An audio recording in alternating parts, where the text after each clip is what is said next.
នេះឥឡូវនេះយើងមកចាប់ផ្ដើមរៀនជាមួយនឹង paragraph ទី2របស់យើងបាទ topic ទី2របស់យើងបាទក្នុងនោះមានចំណងជើងថាsiêu 女理大改变មានន័យថាការចាប់ផ្ដើមពីចំណុចតូចៗហើយនឹងទទួលបានការផ្លាស់ប្ដូរធំបាទ很多人觉得成功很难所以什么都不做但是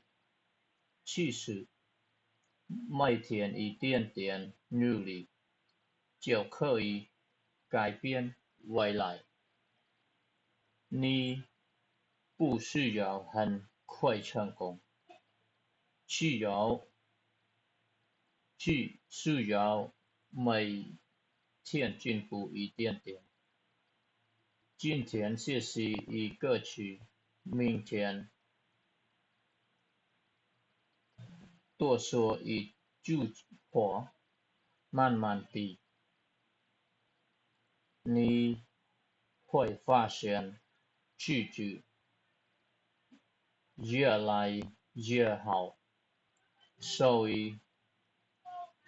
从今天开始行动不要再等了បាទនេះគឺជាប្រធានបទរបស់យើងហើយនេះយើងទាក់ទងនឹងការបកប្រែបាទមានន័យថាការចាប់ផ្ដើមតូចប៉ុន្តែមានការផ្លាស់ប្ដូរធំបាទអញ្ចឹងឥឡូវយើងមកបកប្រែមួយប្រយោគទាំងអស់គ្នាមួយសិនបាទ很多人觉得成功很难បាទអញ្ចឹងយើងបកប្រែថាមនុស្សជាច្រើនគិតថាការជោគជ័យពិបាកបាទ所以什么都不做ដូច្នេះពួកគេមិនធ្វើអ្វីសោះ但是其实ប៉ុន្តែពិតប្រាកដណាស់每天一点点努力រាល់ថ្ងៃខិតខំបន្តិចម្ដង就可以改变未来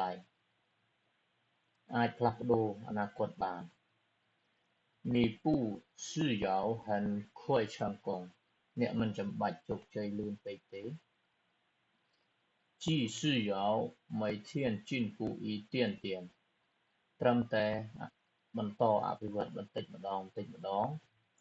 今天学习一个曲បន្តិចម្ដងរៀងរាល់ថ្ងៃគ្រប់គ្រាន់ហើយបាទមីង今天学习一个曲ថ្ងៃនេះរៀនពាក្យមួយ明天多说一句话ថ្ងៃស្អែកនិយាយប្រយោគមួយបន្ថែម慢慢地បន្តិចម្ដង你你会发现自己越来越好អ្នកនឹងឃើញខ្លួនឯងកាន់តែល្អឡើង所以ដូច្នេះ从今天开始行动ចាប់ផ្ដើមពីថ្ងៃនេះ不要再等了កុំរងចាំទៀតបាទសម្រាប់paragraph របស់យើងមានប៉ុណ្្នឹងសម្រាប់បងប្អូនដែលចាប់អារម្មណ៍ចង់ចេះហើយមានចម្ងល់ជាមួយនឹងពាក្យពិបាកណាដែលអាច